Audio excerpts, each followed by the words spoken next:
Hello, আসসালামু আলাইকুম। Welcome back to my channel. চলে আসলাম সাবা ফ্যামিলি ব্লগে। আমি শিউলি আক্তার। কাছেও দূরে যে যেখানে আছেন ইনশাআল্লাহ সবাই বাঁচা। আলহামদুলিল্লাহ আমরাও সবাই ভালো আছি।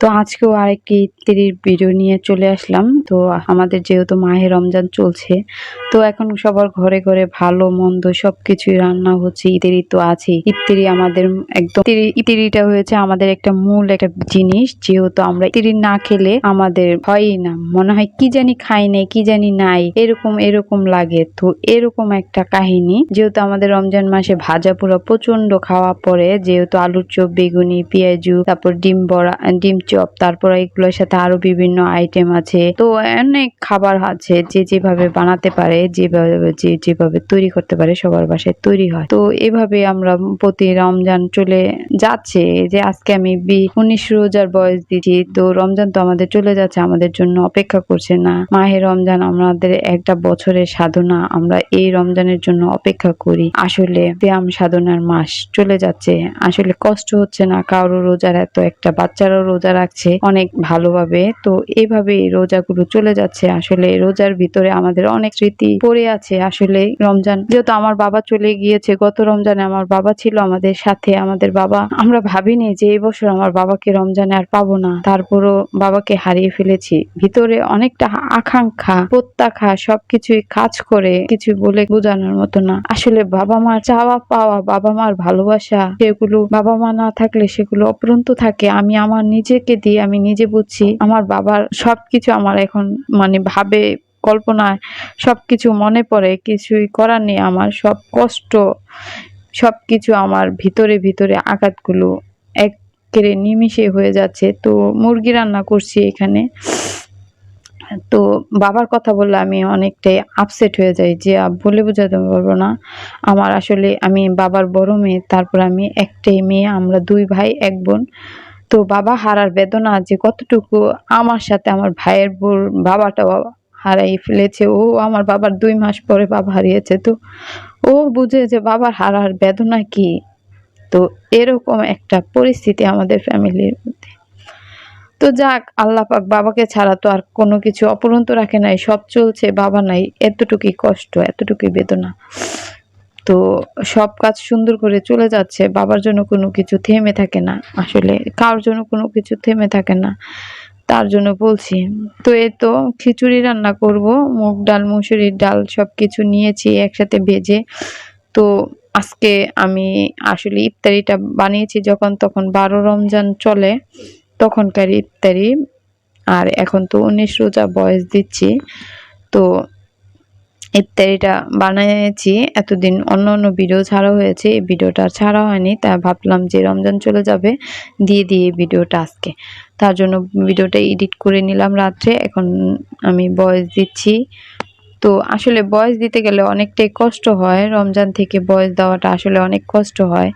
তো কিছু করার নাই। আর আমার বাসার পাশ দিয়ে হয়েছে বাসার রাস্তা, মহল্লার ভিতরের রাস্তা একদম। গাড়ি, তারপরে হর্ন দিতে যাচ্ছে। তার জন্য গাড়ির আওয়াজটা উঠে যাচ্ছে আজকে বারবারই। তো আমি দরজা জানলা সব আটকে নিয়েছি, তারপরও ফ্যানটাও বন্ধ করে নিয়েছি, তারপরও ভয়েস ওভার দিচ্ছি। কিছু মনে করবেন না আপু ভাইয়েরা, বাইরে আওয়াজটা প্রচন্ড, গাড়ি যাচ্ছে দুপুরবেলা, সিএনজি, তারপরে প্রাইভেট কার, তারপরে এদিক দিয়ে বেশিরভাগ বাইক এগুলো যায়। তাও এগুলোর আওয়াজগুলো বেশি চলে। পিকআপ ভ্যান এগুলো যাচ্ছে বেশি বেশি, তার জন্য। তো এই তো খিচুড়িটা বসিয়ে দিয়েছি। তো আজকে অন্য যে আপুরা ভাইয়ারা যদি নতুনভাবে রান্না করেন, কোনো বেশি কিছু রান্না করতে হয় না, বেশি নিয়মটা দেখলেই চলে। তো এই তো আমি সুন্দর করে বসিয়ে দিলাম। ভুনা খিচুড়িও করব না আর লেটকাও করব না, একটু আঠালো আঠালো ভাব করব। তো মা আবার খিচুড়িটা পছন্দ করে, তাই ভাবলাম যে আজকে ইফতারির সাথে খিচুড়িটাও খাই, দেখি কেমন লাগে। ইফতারিও বানাবো, খিচুড়িটাও খাবো, শুধু বুট বাগার দেবো না, মুড়ি খাবো না। তার জন্য সবকিছু আয়োজন করলাম। তারপর আমার ছেলেটা আবার ইফতারির মতো ভরপুর খাবার হলে ও আবার অনেক লাইক করে। তার জন্য ওর জন্য বেশি কিছু করা। খাবে তো নাই, তারপরও সামনে দেখলে অনেকটাই খুশি হয়। তো যেহেতু আমরা মা, সন্তানের খাবারের জন্যই আমরা অস্থির হয়ে যাই। যেহেতু সন্তান না খেয়ে থাকে অনেক সময় রোজা, আমার ছেলেটা ওদিন না খেয়ে রয়েছে রোজাটা, তার জন্য আমি ভাবলাম যে একটু বেশি কিছু করলে মনে হয় ও খাবে। তো এর জন্য তো এখানে আমি ব্যাটারটা তৈরি করে নিলাম বেগুনির। তো বেগুনির ব্যাটারটা একটু ভিজিয়ে রেখেছিলাম, তো এই যে এখন বেগুনিগুলো চুবিয়ে দিচ্ছি। তো সুন্দর করে ফুলকো ফুলকো হয়ে উঠছে আস্তে আস্তে। আর আরেকটু ডুবা তেলে ভাজলে মনে হয় ভালো হয়। তো আমি একটু ডুবা তেলে কমই ভাজি, বেশি ডুবা তেলে ভাজলে তেলগুলো বেশি খেয়ে ফেলে আমার মনে হয়, তো আমাদের গ্যাস হয়ে যায়, যেমন আমার হয় আম্মার হয়, তার জন্য। তো মোটামুটি সবগুলো ফুলকো ফুলকো হয়ে উঠছে, তো একটা থেকে একটা। তো আমরা বেশি বেগুনি খাই কম, বেগুনিটা চুলকানোর জন্য, তাও এখন একটু বানাচ্ছি, আগে তো বানিয়েই। তো এই যে সুন্দর ভাজা হচ্ছে, দেখতে পাচ্ছেন খুব সুন্দর কালার হয়ে এসেছে, ব্রাইট কালার। ব্রাইট কালারটা দেখতে আসলে ভালো লাগে হলে যে কোনো জিনিসে, বাদামি বাদামি। তো সবগুলো ফুলকো হয়ে সুন্দর করে সবগুলো হয়ে গিয়েছে। তো এই তো দেখুন, বাবা হারানোর আকাঙ্ক্ষা এখনো আমার মাঝে রয়ে গেছে। ৫ মাস শেষ, ৬ মাস হয়ে এসেছে। মাও অসুস্থ। আপনারা সবাই দোয়া করবেন আমার আম্মার জন্য। আমার আম্মা অনেক অসুস্থ, মানে তো বিছনায় আজকে কতদিন যাবত, আজকে ৮-৯ বছর বিছনায়। আল্লাহ জানি ওনাকে ভালো করে রাখে, যদি হেফাজত, আল্লাহর জিনিস, আল্লাহ যদি ভালো রাখে তো ভালো রাখবে, আর যদি না রাখে তো আল্লাহ নিয়ে যাবে, জানি না কি জানি না। তো বাবা সুস্থ মানুষ, যাকে সুস্থ, যে হাঁটাচলা করতো তাকে নিয়ে গেছে, আর এ তো অসুস্থ। বাকিটা আল্লাহ পাকই জানে, আল্লাহ পাকের উসিলা। যাক, এই এত কিছু বলবো না, আল্লাহ পাকের উসিলা, আল্লাহ পাকের মানুষ, সবকিছু আল্লাহ পাকের, আমরা সবকিছু আল্লাহ পাকের উসিলা ছাড়া আমরা কিছুই করতে পারবো না। তো এই তো আমি এখানে বেগুনি তো ভেজে নিলাম, এখানে আলুর চপ আর ডিম চপগুলো ভেজে নিলাম।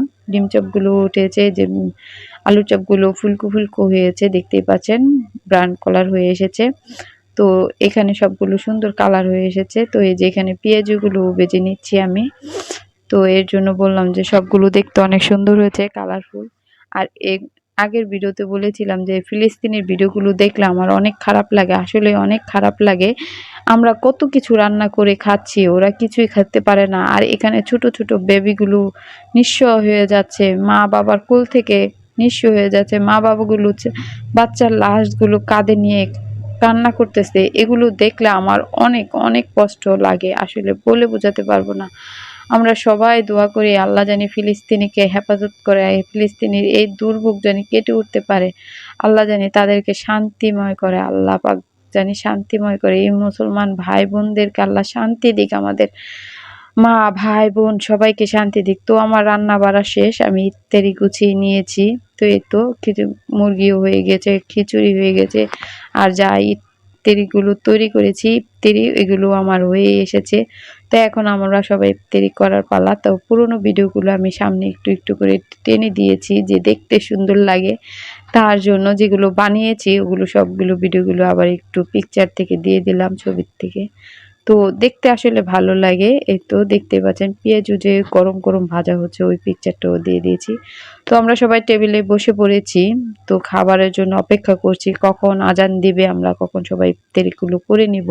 তো এখানে সব কিছুই আইটেম আছে, শরবত আছে, সব কিছুই আছে এখানে। কি, তো আমি বললাম যে আগে খিচুড়ি খেয়ে নাও, তারপরে ভাজা পোড়াগুলো খেয়েও, তো খিচুড়িটা ঠান্ডা হয়ে গেলে আর মজা লাগবে না।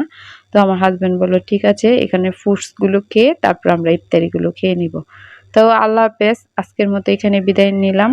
অনেক কথা বললাম, আপনারা সবাই ভালো থাকবেন, সুস্থ থাকবেন, আর সবাই সবার জন্য দোয়া করবেন ইনশাল্লাহ। আলহামদুলিল্লাহ। আসসালাম।